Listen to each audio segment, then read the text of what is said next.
Okay, here we go. Doing 3 racks today. Got a little on my finger there.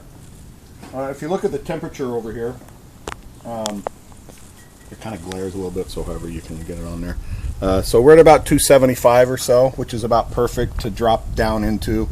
I don't want to smoke it at that high of a temperature, but that's a good place to start because when I lift the lid up, it's going to lose heat. And when I put the meat on, that'll cool it down a little bit in there. So that should get it down to about 240 or so, right where I want it.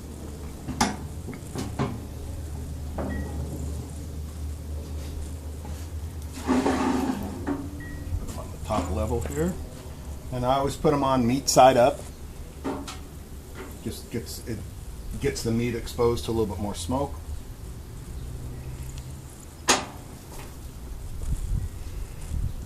Why don't you show that?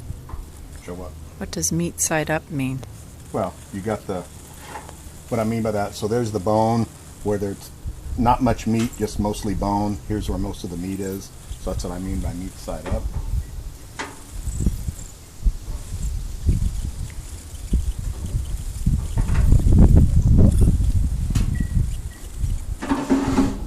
Slide that back in.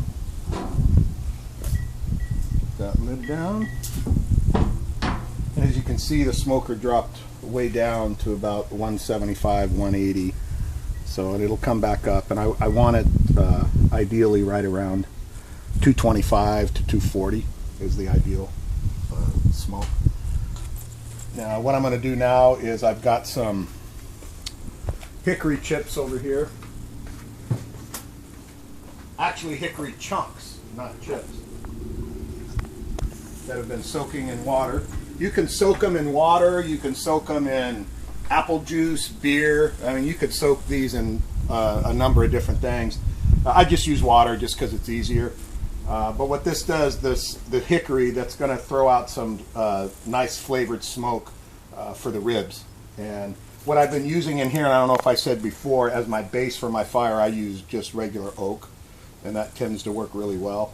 But I supplement it with a little bit of hickory.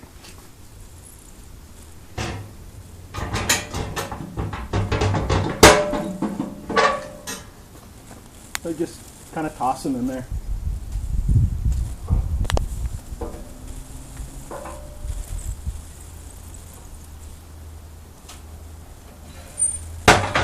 And then that'll give it some nice hickory flavor, kind of a sweeter smoke flavor.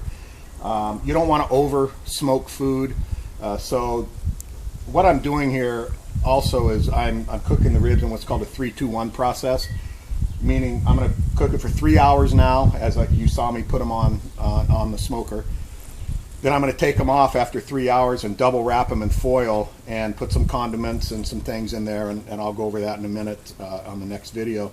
Then I'm going to put them back on the grill wrapped up in the foil for about 2 hours.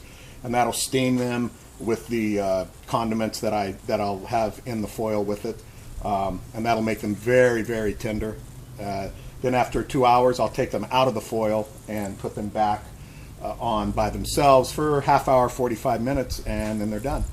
So that's why it's called the 3-2-1 method. 3 hours of regular, 2 hours in the foil, and they say about an hour outside the foil, but probably not quite an hour.